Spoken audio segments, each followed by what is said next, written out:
सभी को नमस्कार। आज का मेरा यह वीडियो एक कहानी पर आधारित होगा। यानी इसमें मैं एक छोटी सी कहानी कहने जा रहा हूँ जिसका शीर्षक है राजा और सुअर। एक राजा थे, वो त्रिकालदर्शी थे। भूत, भविष्य और वर्तमान तीनों की बात को जानते थे। जब उनकी मौत नज़दीक आई तो उन्होंने अपने बड़े पुत्र को अपने पास बुलाया और उससे कहा कि देखो बेटा, अमुक डेट को मैं मर जाऊंगा और इसके बाद अपने ही राज्य में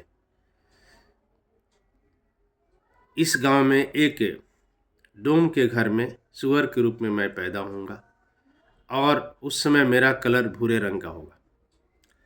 क्योंकि मैं उस जीवन को पसंद नहीं करता हूँ, देखता हूँ कि बहुत गंदा रहता है, गंदे जगह पर सोता है, गंदे चीज़ों को खाता है, बड़ी कष्ट में होगा।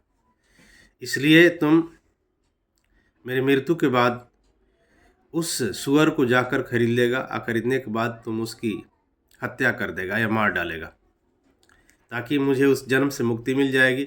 इसके बाद मेरा जन्म एक मनुष्य के रूप में होगा। राजा के कथनानुसार उनकी मृत्यु सही समय पर हो जाती है। राजा के जो बड़े पुत्र थे वो मुखाग्नि देते हैं और राजा के श्राद्ध कर्म को, दाह संस्कार को बड़ी ही धूमधाम से करते हैं।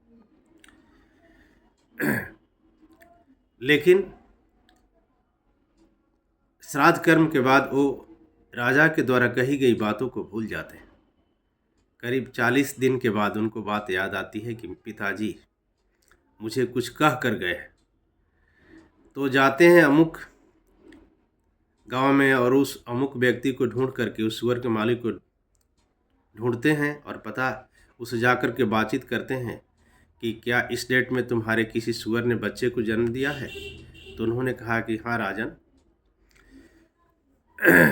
मेरे घर में एक सुअर ने कुछ बच्चों को जन्म दिया है। तो क्या उसमें इस कलर का कोई सुअर है?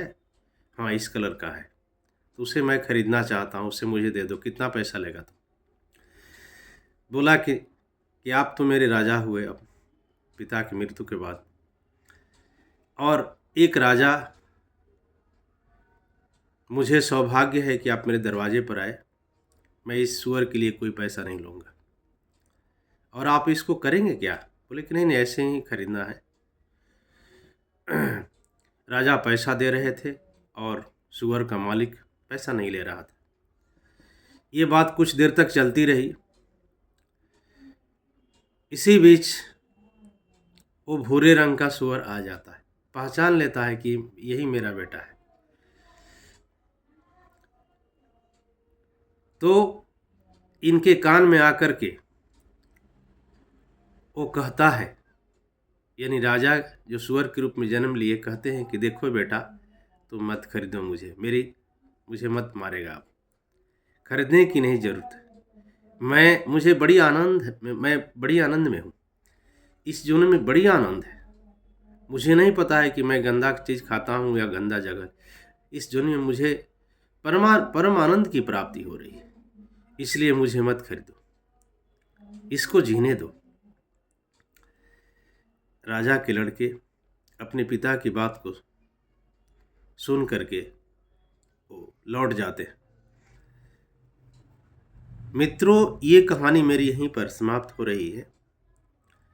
इस कहानी के माध्यम से यही संदेश दिया जा रहा है कि ईश्वर ने जितनी भी जोनी बनाया है इस ब्रह्मांड में, आमतौर पर लोग कहते हैं कि 84 लाख जोनियाँ हैं, और सभी जोनी में परमानंद की प्राप्ति होती है। सभी जोनी के लोग आनंद की प्राप्ति करते हैं अपने कर्मों के माध्यम से। हम महसूस करते हैं कि उनको कष्ट है, उनको कष्ट, उस जोनी के लोग को कष्ट नहीं, ऐसा नहीं है। ईश्वर सर्वशक्तिमान है, ईश्वर सर्वव्याप्त है, और ईश्वर जो है परमानंद प्रदान करने वाले, वो हमारे आचरण पर, हमारे कर्म पर निर्भर करता है। इसलिए जो जिस जोनी में रहता है उस जोनी में वो आनंद की प्राप्त करता है। उसके जीवन पर डिपेंड करता है, उसकी सोच पर डिपेंड करता है। अतः मेरा ये संदेश है कि आप जिस जोनी में आए हैं ये जोनी उत्तम जोनी है, और अपने सत्य और निष्ठा से अपने जीवन को जीजिए और ईश्वर का नाम लीजिए या जो आपके इष्ट देव हैं। निश्चित रूप से आपको परमानंद की प्राप्ति होगी, सानंद की प्राप्ति होगी। मेरी यह वीडियो या रील आपको अच्छी लगी होगी तो इस पर अपना पॉजिटिव कमेंट देंगे और मुझे स्टार दे करके सपोर्ट करने की कोशिश करेंगे। और चूँकि यह मेरी वीडियो यूट्यूब पर भी जाएगी, इसलिए यूट्यूब देखने वाले सभी भाइयों से मेरा निवेदन है कि आप मेरे चैनल को अवश्य सब्सक्राइब करेंगे। इन्हीं शब्दों के साथ आप सबको धन्यवाद।